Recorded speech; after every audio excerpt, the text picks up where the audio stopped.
নাপালো কি কওঁ বাৰু এতিয়া ঐ মাথাটো বেয়া নেকি অকমান ৰখি থকা কেইখনত যে মাৰি থৈ গ'লি এইটোচোন কেনেকে মেলেকা তই কাম এটা কৰ ইয়াক দম দি ভয় খুৱাই দে যা ই পলাব তেতিয়া যা যা যা যা ঐ মই আজিলৈকে কাকো দম দি পোৱাই নাই কেনেকে দম দিওঁগে বাৰু এনেকে দিওঁ মানে যা তই যি মন যায় তাকে কবি যা যা যা যা যা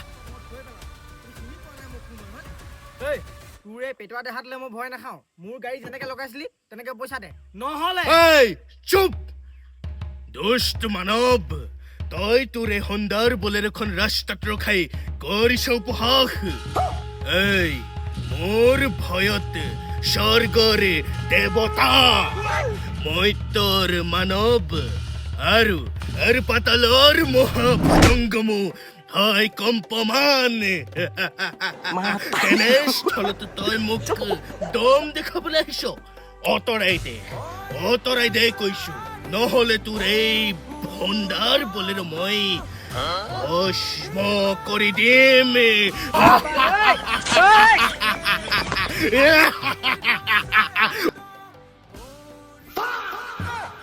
হোণ্ডা বলেৰোখন ক'ত গ'ল বে